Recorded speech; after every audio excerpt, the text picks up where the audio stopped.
Johnny? Ready? I'm ready. Okay. Hello! Welcome to Buzzin' with Cousin.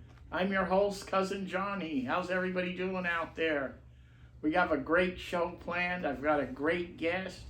But I'd like to thank our sponsor, Chris Spencer of Max Fit Market, 520 Fremont Street, for your nutritional needs and grab and go healthy meals. Believe me, those meals are great. You're on the run, grab them, take them home, heat them up, and you've got yourself a great meal. Okay, before further ado, I'd like to introduce a very special guest, friend of mine, and really happy to have her on the show. She's a disciple of the Escoffier International. She's the founder of the La Dame Escoffier. That's right. She's she's on the she's on the board of the American Institute of Wine and Food. And before further ado, let me introduce chef, author, Yes. Mary Chamberlin, And you could say traveler. and traveler. Yes. And wait a minute, one thing I'd like to say, and fundraiser, because Mary, we thank you for what you do in this community, raising money for different organizations, and that's really great. Well, Rancho Cielo is one of our big fundraising that we like to work for. Thank you, and I welcome you to this show. So, Mary, where are you from, and how did you end up in Monterey? Okay. Boy, that's a big question. But first of all, I was born on a farm in Illinois. Okay. And I was going to say that how did I get all the way to California? Well, my father was a farmer, an educated farmer. Okay. And my mother was a nurse. They met at the local Methodist church and got married. And they had their first set of twins, which I happened to be one of them. And I started out as a blue baby. Do you know what that is? Well, anyway. Kinda, yeah. Yeah, so I started out that way, but it didn't last long, believe me. And my whole life has been, I would say, always meeting different needs, which you will find out when I talk about it, special needs. Yes. I went from Illinois to Indiana. From Indiana, we moved to California, Castro Valley. From Castro Valley, Yeah. we actually made our home there, and that's when I started becoming interested in food. And when I was in school, in high school, Yeah. everybody would gather around my stove in the home economics class, Yes. waiting for me to finish what I was cooking because they wanted to eat it. Oh, that sounds good, yeah. So I got an A in cooking. Perfect. Well, it was a sewing class I took. And when I decided my senior year in high school that I had enough credits to go to school half a day and work a half a day, which I wanted to do because I could use the money, they said, well, you had an F on your grades, you can't do that. So the cooking teacher, I told her about it, and she said, oh, we can take care of that. So they went to the sewing teacher, and you know what they said? She said, you're gonna have to change Mary's grade. Okay, yeah. And she said, well, she got an F because she can't sew. And she said, well, she's such a good cook, you have to give her an A. And so that's how I was able to go to school every Wow. day and work. Perfect. But I think my life drastically changed for me because I went on and became an executive secretary to the vice president of a major firm. Okay. And that's back when you did typing and shorthand and all this sort of thing. And so I was married and had 2 children and very happily working with this company. And my brother Marshall was with the American Embassy in Paris, and he married, or was getting married, to President de Gaulle's goddaughter. And so you can imagine what happened. I needed to go over for the wedding Oh, yeah. because that would be I'd never been to Paris, I'd never been out of the country. Perfect, yeah. So I borrowed the money and I went to Paris for the wedding. And it was my first time in Paris, and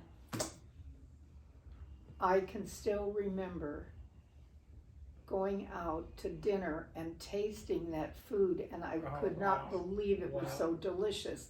And tasting the bread, and I was saying, this is the most wonderful thing I've ever had happen to me in the world. And I was already making notes in my book of all of the things that I was eating and where I was eating and so forth. And I can still remember this. We were sitting there with my brother's father-in-law, Dr. Villiers, and they brought out a plate of cheese. And so my brother's trying to help me with the cheese, and he'd say, "Don't eat that." Yeah. He says, "It's aged in manure." And Dr. Villiers heard him say that, and he said, "Ah, Marshall, you are right. Yeah. But after all life is a process of decay." Oh, perfect. I ate the cheese and I loved it. Yeah. But Sounds good to me. anyway, the day after this beautiful wedding, which was at the Crillon, the reception, and at the English Embassy Church in Paris, my brother's best friend said, "I will take Mary on a tour into the south of France." And I wanted to see where Jeanne d'Arc was. I wanted to see all these different things. And so he agreed to take me. And on the way back that night to Paris, he fell asleep at the wheel of the car, and we went down a 30-foot embankment, and I was in a terrible automobile accident. Oh, yeah, I'm sorry. Yeah. And I was unconscious 10 days, and in a French hospital for 3 months, and in and out of hospitals for the next 2 years. I had my right arm is almost severed, and my left hand, all the tendons and nerves were severed. Now, this changed my life because I couldn't type. Mm. Oh, got it. Yeah. And so I had no feeling in my fingers. And so I said, "What am I going to do? I can no longer work as a secretary." And I said, "What do I do best? Cook." Yeah, that's your passion. That's what so you know what I did? I went to West Valley College and enrolled in their culinary program. All right. And after I graduated from that, I opened my own business, and it was called Mission Delicatessen and Catering. Oh, wow. Mission. And it was right across from Maloney College. And I had all these people that just came and wanted to help me. So the inside of the building that I rented, we made it look like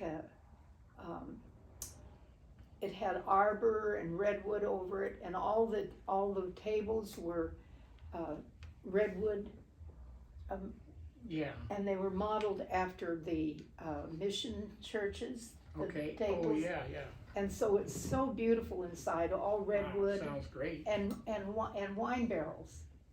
So it was very rustic, and I made several promises about that. I said to God that if I open this business, there's several things that I'm committing to. Number one, I will never have my business open on Sunday. I may have to cater, but the business itself will never be open on Sunday. Yeah. The second thing I promised God was that, and myself, that everything would always be homemade. We would never buy in pre-made products. And so the third thing that I promised was that anybody could come in and eat for $1. So that's really how my soup book came about, because we had a homemade soup every day in the restaurant in Delicatessen, and people could come in and they could get, because the location was right across from Maloney College, I had this little small sandwich we made, and it was called the Ohlone Special, and it was 95 cents, and you could get it with a homemade salad or a cup of soup. Now, in 20 years, I never changed the price on that sandwich. Anybody could come in and eat for $1. Ohlone Special. Yeah. Yeah. So anyway, as time went on, by that time I had divorced my husband, and I was single, and I was also asked to teach at the college. So I started a class in international restaurant cuisine, which I taught for 20 years there, one class a semester. And it was always filled with everybody, and I held the classes in my preparation department at the deli. So okay, yeah. because I had professional equipment and it could be done. So the classes were always filled with people from everywhere. And as it turned out, that's how I met my second husband, Captain Roy Chamberlin. And he was donating his time at the college to young pilots who were or young men who were studying to be pilots, and he would take time out and come and work with them. And his professor was a female and a good friend of mine, and she introduced us. Beautiful. That was nice. So it kind of, that's you how had something in common. He was a giving person, and so were you. it was. And so that was we started traveling because he knew how much I loved to travel. And one of the places that we located on our very first trip was to North Wales. And my background, I had a Welsh in my family, and I always wanted to go to Wales. And so we found this little place called the Porthtochen Hotel in Abersoch, Wales. And so we went there to stay, and I have to tell you, it was the most wonderful experience, and they had all these wonderful homemade items and homemade soups and all the kinds of things that I believed in. And as a result, we went there I've been there 28 times, but that changed my life as far as what goes on. So on October 31st in 1993, was it 90? Anyway, it was in the 90s. Yeah. We were sitting in the hotel room, and it was on the day before, actually the day before Halloween. And the phone rang. And on the phone was the president of the James Beard Foundation. And he said, "Mary, where are you? What are you doing?" And I said, "Well, I'm in North Wales." And he said, "Well, you need to be in New York tomorrow." And I said, "Why?" Yeah. And he said, "Well," he said, "Escoffier is coming here with his wife, and they're going to be guests of the Beard Foundation, and I want you and Roy here, and I'm going to seat you beside Michelle and his wife." Wow, what an honor. And he said, "Because I think you should meet him." And I said, "I'm already packed." Yeah. So my husband, he was so wonderful. He managed to get us a flight over to, Oh, yeah. from London over to Paris. And from Paris, we flew back and landed in New York at 3:00 in the afternoon, something like that. And at 6 that evening in New York, we're seated next to Michelle Wow. and his wife. What a thrill. And thus began a lifetime of appreciation. And For food. yes, for food. And we ended up going to, well, as you know, the Escoffier Museum is in a little village called Villeneuve-Loubet, which is in the south of France. And we went there, of course, and just fell in love with the area. And then we went on to become such good friends that he would come here every year and visit.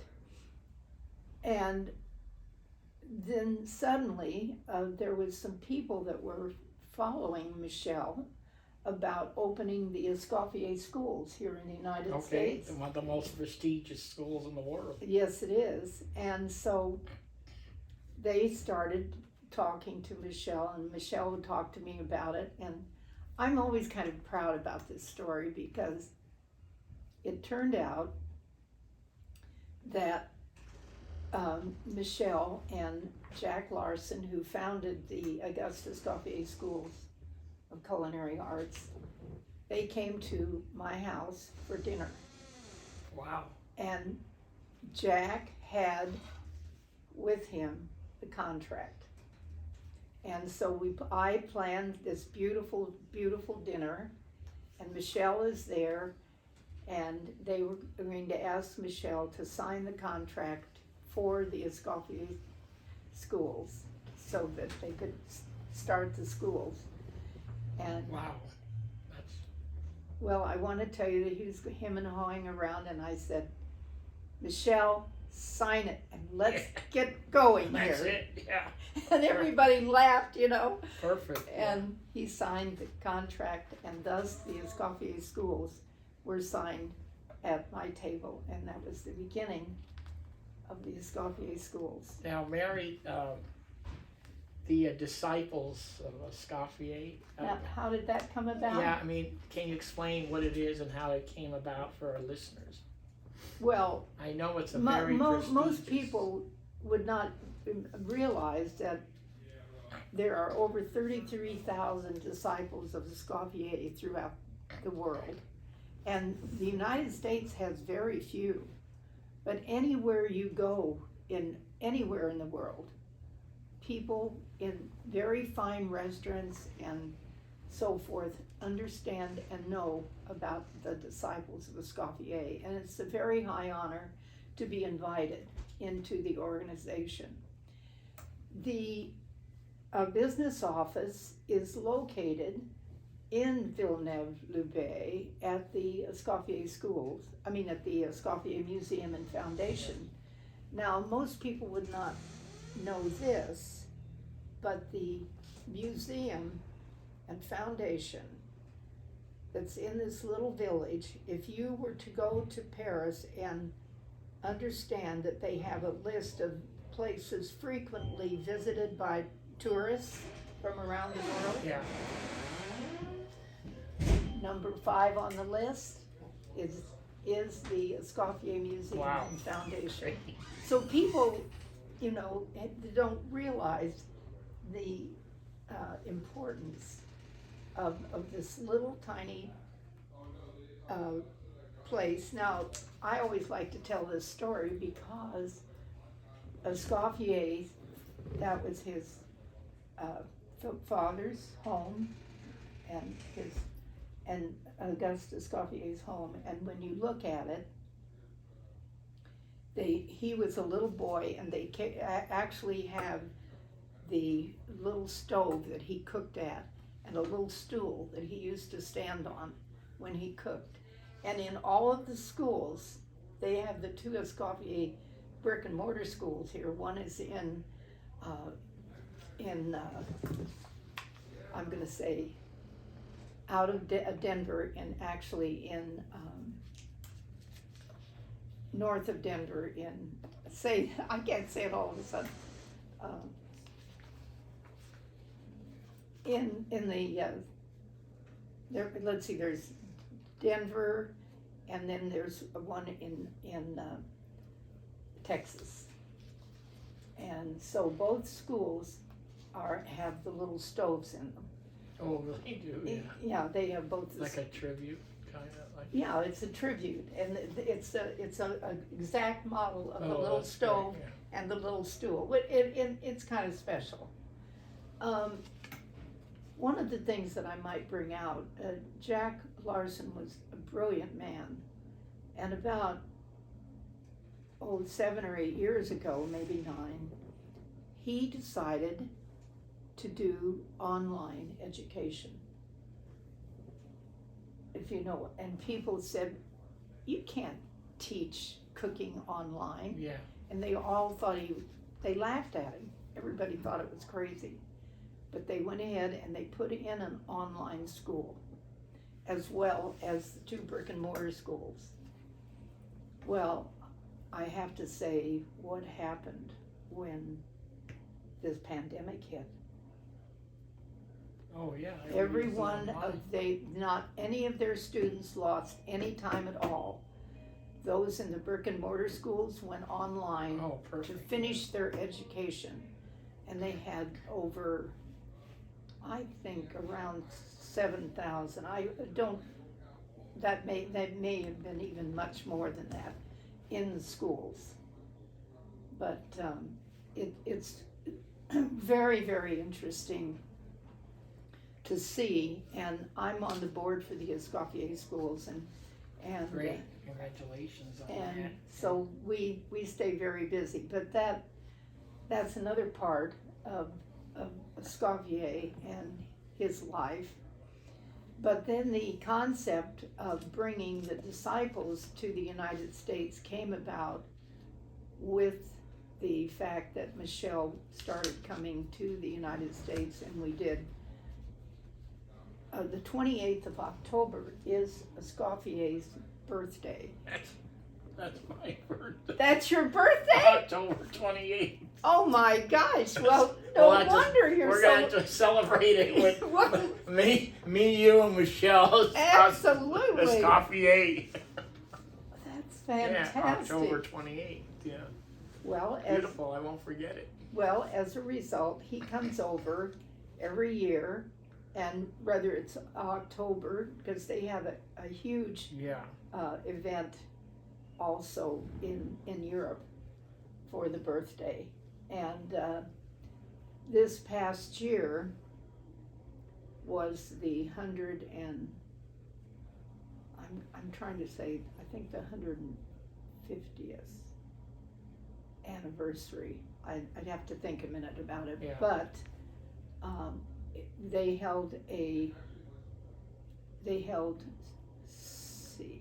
7 celebrations throughout the world.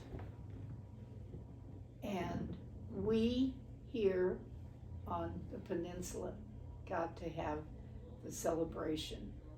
We did not have it on the 28th because Michel was in France Okay. for that, and then he flew over, and we had it 10 days later, Great. right here. And so that was very, very special to have the big celebration. Wow, that's really great. And as I said, it was worldwide. Now there were the 3 that were done in France. One was at the museum. The other was in Paris, and that was the one attended by the President of France, which a lot of people did not know. And then the other one, I was trying to think where that was held. But anyway, there were all 3 right there in that area. Yeah. And then, of course, he came here. And now we have someone else's birthday to celebrate, which is your birthday. Yeah. Same. Michel Escoffier. Yes. That's really great, and that's such a prestigious honor, and we congratulate you what you do, and we congratulate all the disciples, and there's also some disciples here on the Monterey Peninsula. And- we congratulate. And then we them. have the Les Dames de Oh, Escoffier. okay. Now you want to know how that happened. Okay. Okay, so the reason that happened is when one of Michel's father's chefs decided to come to the United States, Yes. and he went to work for a very prestigious family, what happened was that he decided to start a group of what they call Friends of Escoffier.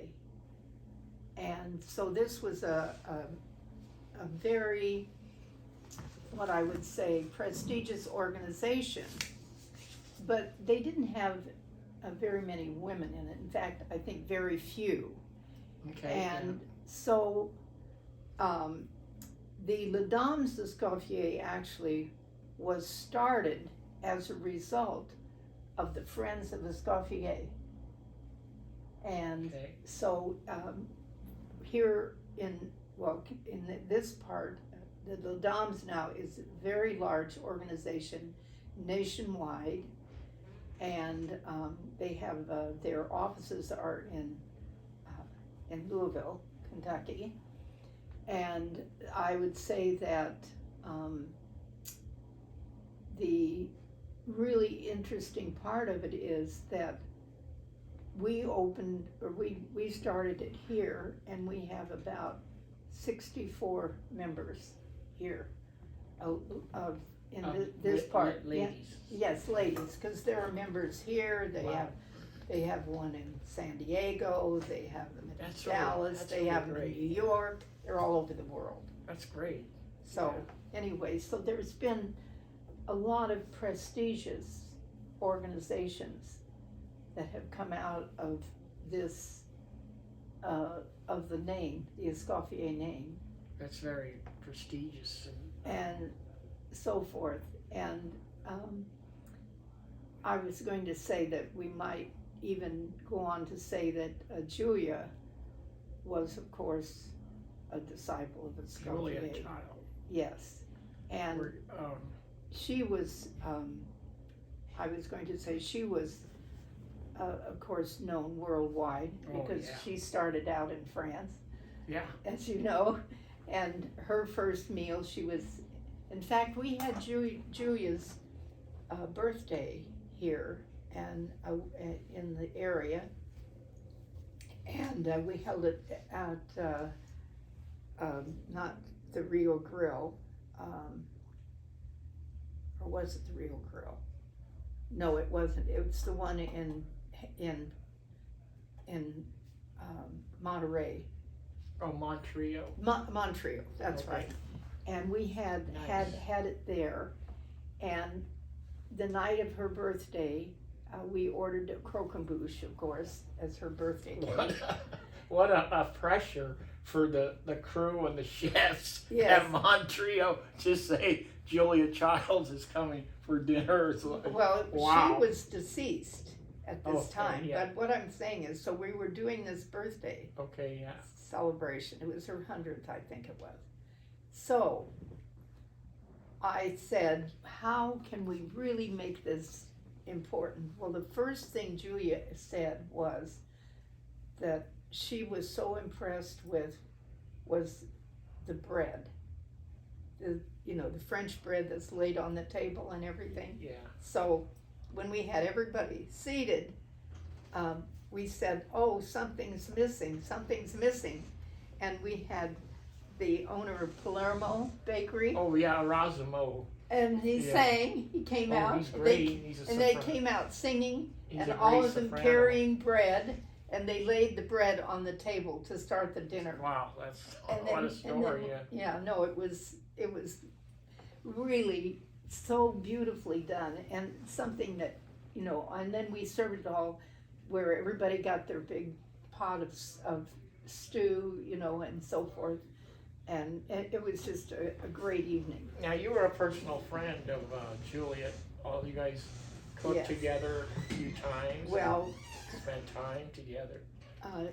even I think important was in 1993 was the year she passed away, and Michelle came, and my husband, Michelle, and I drove down to visit her, and by that time she was in a wheelchair, and we had a lovely conversation with her, and the year before, she was supposed to have come for the Tomato Fest, and Yeah, quite a lot.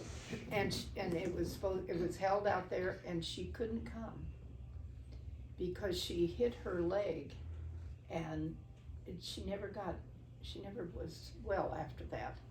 So anyway, and I was supposed to have taken her around and everything, and we'd really prepared for her. So at the event, they put her on mic and broadcast it, and she spoke to the whole crowd. Wow, it's nice. that day, and many people, I'm sure that if they see this, that might have been there when the wonderful Tomato Fests were going on. That was a beautiful event. Oh, those were beautiful events. I wish they could keep bringing that back. Oh, I do too. I think that was one of my favorites. Well, the best wine, the best food. Well, you're absolutely correct. And in fact, I have to say that my inspiration for tomatoes is in one of my books, which we will be talking about. You know what one of my favorite events is that's not here was the Masters of Food and Wine at the Highlands Inn. Oh, yes, with David Fink. Yeah. Oh my goodness. Well, Julia was there Yeah. a number of times and taught. I have a plate that says Masters. It's like, I got it hanging. I'm not going to use that plate, I just got it like on a little frame type thing. It's a beautiful, I think 1993 or something. Oh, well, David Fink Yeah. was a master of that event, and he brought in so many famous people. And I mean, he brought Julia in. He brought all these people in. Now I'm glad that they have the Pebble Beach Food and Wine. This nice event. It's a nice event too. That's great. But there's something about that Masters. Oh, the Masters was unbelievable. Was the best ever. Yeah. Yes. So anyway. So Mary, you have some books here you wrote, and this is the traveling soup kitchen, or soup pot, traveling soup pot. Mm-hmm. And how many soup recipes are in this? Well, this originally had 197 soup recipes, and 26 countries I've traveled in. Wow. Now, when I only discovered this the other day, and I'm sharing this with you now because it meant a lot to me, in that in my book, one of the top chefs in the world recipe is in this book. Wow. And Great. he is a personal friend of mine. And I was going to say that I'm going to show you the picture of that because it's so special. And you find it in I have to get over here. I have a little thing here. It's Alan Wong's chilled red and yellow tomato soup. Wow. Now it's a chilled soup, and it's right here in the book. Okay. But I was shocked to find out that of the top 10 chefs in the world today, you will not believe this. Yeah. Do you know who the top richest chef is in the world today? No. Oh. Alan Wong. Wow. He's worth about 1.1 billion. And he's that's in his my recipe. book, Yeah. and I've known him, Alan personally, for many years. He started out on the Big Island in Hawaii, and then went on to go to the main island, of course, in Honolulu, and he opened a restaurant there, and he also owns restaurants all over the world, and he is the #1 wealthiest chef of all the chefs, and he's still to this day.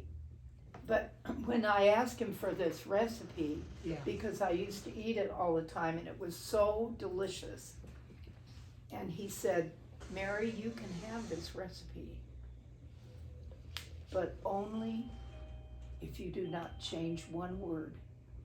Okay. Yeah. And I said, Alan, I will not change one word of this recipe. And that is why it's in the book, and it's very special. Now, there's another chef that is in here that I was very close to, which is Thomas Keller. Okay. And he has the French Laundry. Oh, And in Napa. Yes, and he's That's one of the most prestigious restaurants. yes, and he also I have followed his career and his life, and so there are all kinds of things in my books that are a result of knowing them and so forth. But what I would say is, if you were to take this soup book and pick out, say, recipes that I think are really unique. Yeah. Here's one from Ireland. Now, if you look at it and you say, oh, well, it's chilled cucumber, what difference does it make? The thing about it is, here is a little village in Ireland that we were visiting, and they made this soup, and it was so delicious, and I brought back the recipe. These are not recipes that I've taken out of a book. Yeah. These are experiences. And Oh, that's yeah, what yeah. makes this book Well, that makes it special. that makes the book This is all experienced. You've had every soup. Yeah, I've had every soup, and then I've come back. Now, here's another one. Brie and crab soup. Well, if you were to open this book, it's got Dakota's crab meat and brie soup, Yeah. which was made in New Orleans. But I've made it even simpler. If you want to make it the way they did, you have to start with the crab itself. This one, you already buy the crab in the containers, the Okay. fresh crab, and you don't have to work hard. So those are the kind of things that I did with this book. Now you have another one here. If I can get the right listing, I think.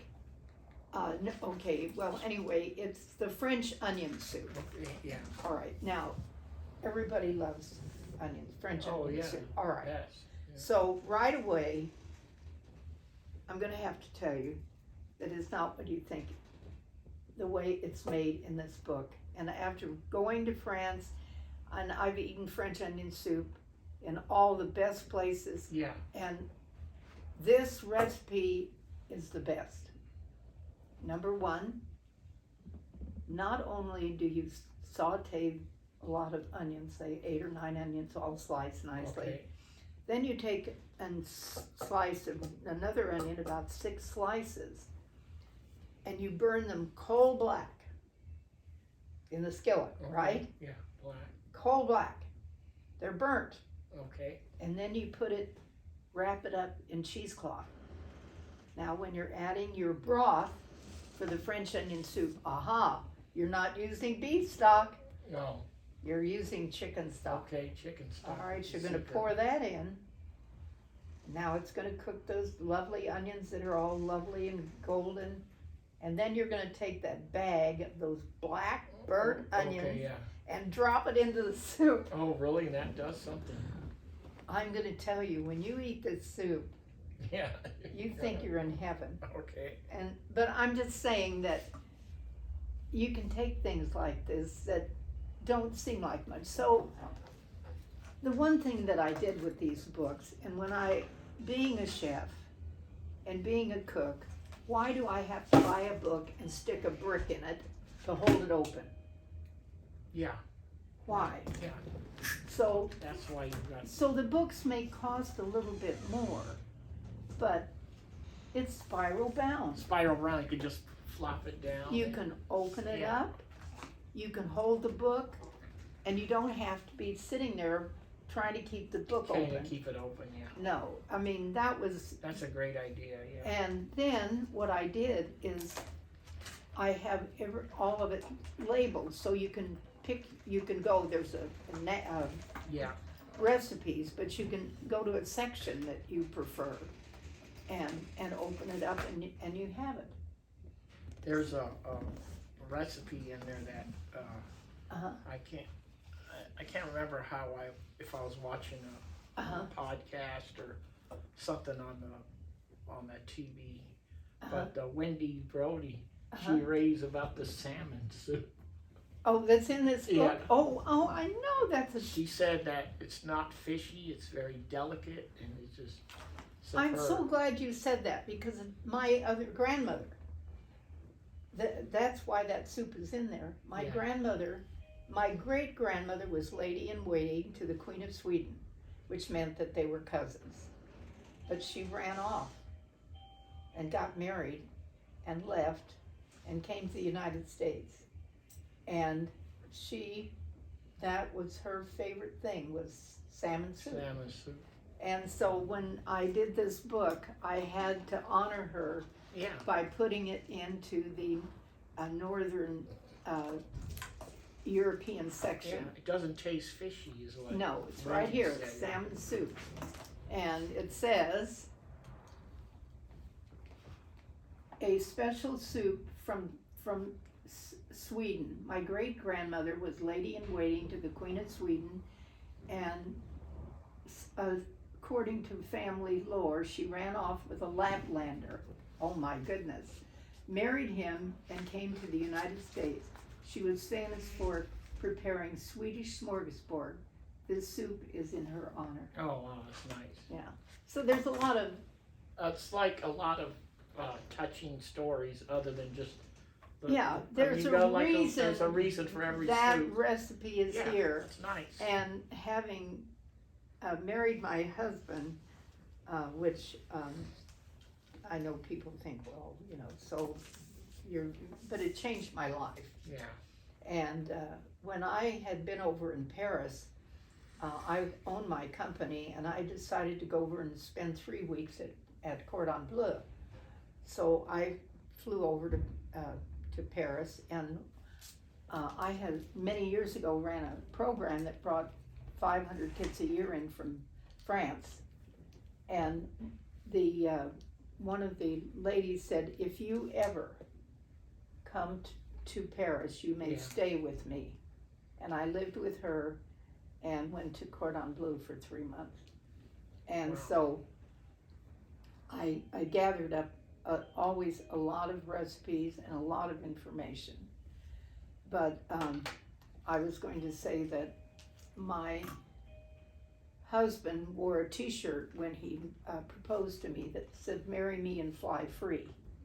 And as a result of TWA, right? yeah, right. So as a result of that, Perfect. I had the perfect opportunity, and I took the time to do those things for my own experiences. Yeah. And that's why, even with this new book, the traveling cookbook Yes. that I just brought out, there's so many really fabulous recipes, but there's something in here to tell you that if you go to, let's say, what section do I have here? I have the Greek section, and I tell about Greece, and then I actually have a recipe in here for Greek lemon chicken. Oh yeah. And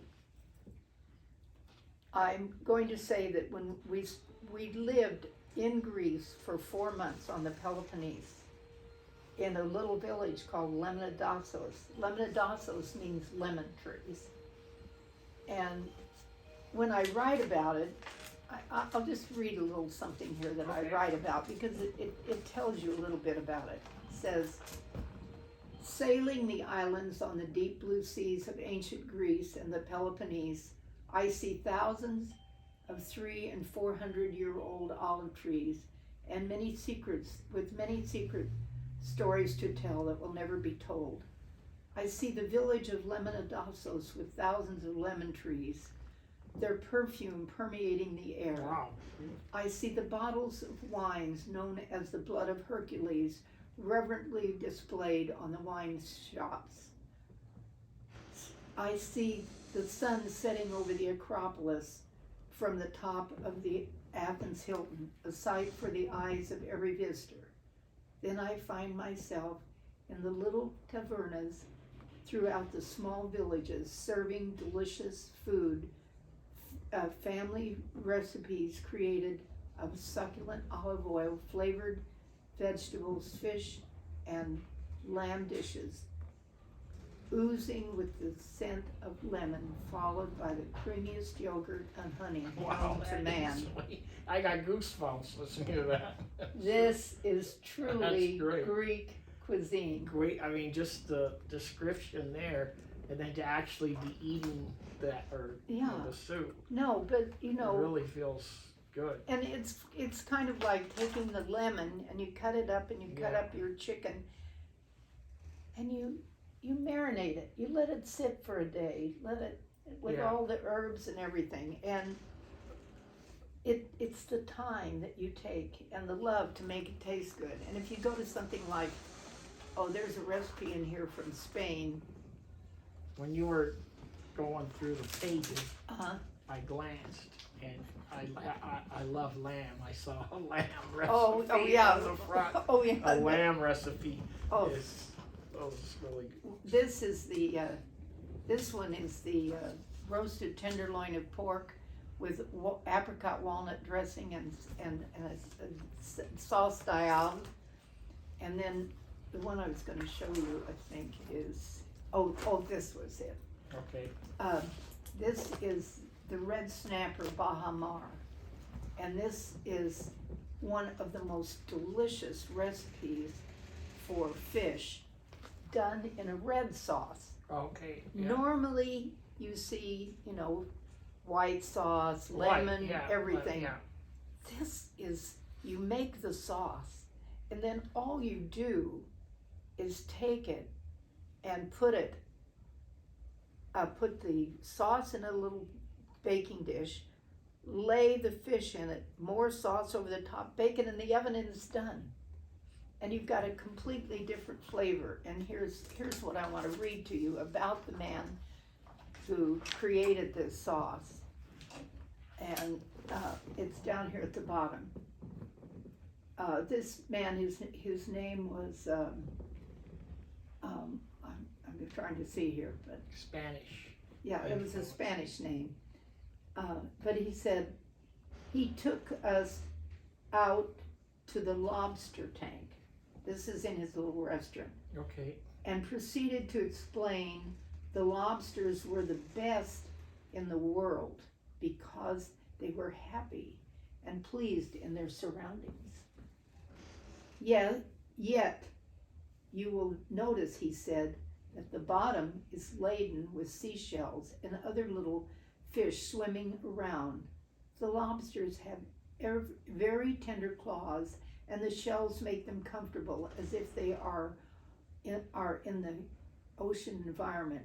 Thus, this affects the flavor of the lobster meat. That makes sense. And the other thing he said, That makes sense. he said, he took us into, it said, after dinner, a rather interesting looking gentleman approached our table and asked if we would like to see his kitchen. It was the chef owner, Mr. Sanchez. Here it is. Never have I been in a restaurant kitchen that was genuinely gleaming in white tiles with everything in its place. He was so proud of his surroundings and began to show us how the fish flown in daily from the sea were placed on ice to protect freshness. So, I mean, that was the experience, and then to have the recipe. You see what I'm saying? So I know it's it. like you're living the recipe, kind of. Yeah, The it story is. But he was quite the human being. I like when you were saying about the bound. Yeah. The way you could just lay it down. That's really. No, it's true. Let's I love see. it. But anyway, you go through here and it sets the pace for every There we go. dish. That's down there. Yeah, the Italian. Italian cuisine. Yeah, well, this one, I call this the roots of Italian cuisine.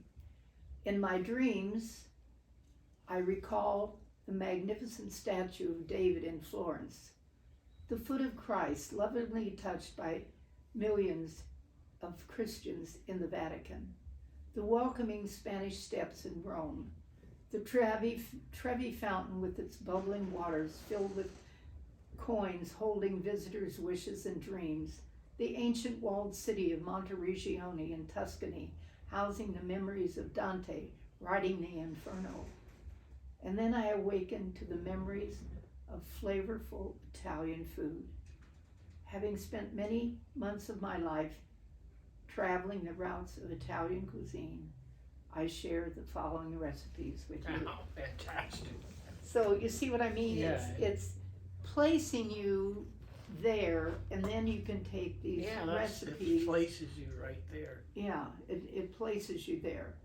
And that was the kind of thing that I found that I did with these books. I think it's really Yeah, nice. it just isn't. It's not just a cookbook. It's just there's a story. There's a story, story. and You've lived. You every of these soup recipes. You've had them. You've been to the different locations. that's right. Same thing here. Yeah, So and it's then really great. I think the other beautiful part about it is the plane. Yeah. Because when we decided to do the traveling, this is the old Ford Trimotor, and we used it again. This one is carrying my cookbook Yeah. over the wing, and Yeah. this one was carrying the soup soup pot. That's But cool. but that was the first plane that went from New York to Los Angeles in 48 hours. But you took the train Yeah. to Ohio, then you got on the plane and went to Kansas City. Okay. Got in Kansas City, you got back on the train and went to New Mexico. In New Mexico, you got back on the plane and then landed in LA, and that was coast to coast in 48 hours. So, anyway, Now, this book yes. here with your late husband, Roy Chamberlin, Captain Roy Chamberlin, TWA pilot. Was this a tribute to Roy, or what? Well, let me tell you about it. It has his wings, his Air Force wings. Yeah. He was in the Looks very. like you have wings. I wear his wings every Okay. day, everywhere I go. They're right here. I always wear them. Great. And I was wondering about that. yeah, so this is a command pilot wings. He was in the first Air Force pilots class. He went in 1947 and graduated as the first pilot's class in 1948. And then after serving in the Air Force, he was hired by TWA, and he was 34 years and retired as their chief pilot. And then he was home about a year, and then NASA hired him as their senior aviation safety analyst. And when he was dying of cancer, he said to me, "Mary, I haven't finished my book. Okay. I'm begging you to finish my book." And I said, "I promise you I will do your book." Nice. And so what happened was I called his secretary at NASA, and she was a very good typist. And I said, "Please come." And she spent a month at the house and typed up all of the information that he had in his computer. And then I started putting it together. His brother, George, is also an airline captain. And I have the book at the Air Force Museum in Dayton. I have it at the Air Force Academy Library in Colorado Springs. I have it at I have it in Washington, D.C. I have it at the new TWA Hotel in New York, Okay. at the airport. And then, of course, Quite a tribute to the captain. yeah, it's a wonderful tribute. And he bailed out of a plane in 1949 that crashed, and the Okay. pilot and the co-pilot were killed. It was a big bomber ferrying another airplane, Okay. and he was the last one out. He jumped out of the back, and the plane crashed under him, and the pilot and co-pilot were killed. And that was the part that changed his life, because he said he would dedicate his life to aviation safety. And if you'll notice, that's exactly what he did. Yeah, now it's parachute. Yeah, so ironically, we did a bailout party with his parachute up at Woody's. Okay. Okay, so I took it up there and we strung You strung it up. we strung it up and had his hats up there and everything, and made a display, and we collected money for the Rancho Cielo for Okay, yes. their program. Yes, it was a fundraiser. So, and anyway, it was a marvelous evening, and I told the story of his bailout. Well, next day, I go back to get the parachute and all the stuff I'd left there, and they said, "Is there any chance you could leave it here?" Oh. He said, "Everybody has been remarking about it, and the Oh, yeah, pilots because you're are out. enjoying it." You're at Woody's, you're at the airport. You're at Woody's the airport, at you're looking out, It's perfect, yeah. it's there. Oh, it's still there now? It's there now, and here's the good story. Is the display there too? The other- display, and then Bob I Wecker. think that's great that it's there. Bob Because that Wecker. way people can see it. Yeah, he wrote the story, and it's Yeah. all up there. It couldn't be more special. That is really great. And Mary. you know what? It's not going to waste. Why No. should it sit in a box? Why should it sit in a box where In the people garage. could view it? Because it's the parachute was manufactured in 1944, and it's he jumped out of the plane in 49. So I Yeah. mean, it's an old piece of Wow, parachute. that is really great. And So anyway, there it is out there. If anybody wants to go out to Woody's, Woody's on the airport. and they can see the whole story of the bailout. Mary, so how does someone get these books? I mean, do you have a website or how? I do have a website. You can't just call and order it online. Whatever you have to do. Yeah. I have it. It's marychamberlincookbooks.com, Okay. and you can order it that way. You can also call me. Okay. I don't mind giving out my phone number. Okay. It's 831-624-0830. Okay. They can call me and say, I would like to have a book. And they can either come by and pick it up, or I can mail it to them and sign it over to them. Okay, I think that's great. And if somebody forgets, whatever, contact me on Buzzing with Cousin. I'll contact Mary, and we'll get these books out to you. Mary, this is really, I mean, we could go on another another hour and a half. Oh, we could really Probably. get into these recipes. I mean, we could get it, but I really appreciate you, you know, joining me and telling your fascinating stories about your life, and the food is just something else. It's good food. It's good food, and what you do with the Escoffier. So Mary, I appreciate it. Is there anything you'd like to say before we let you go? Or? Well, I just want to thank you for the opportunity to tell my story. Well, it's been a pleasure. And this is very special for me too. Special for me too. Yes. Mary, thank you very much. Thank you very much. It's great, and we might have to go do part 2. We might have to do part 2, yes. But anyway, we're gonna end this show. Thank you all listeners for listening to this fabulous lady here, and we want to close by saying bon appetit. Bon appetit. Looks pretty good.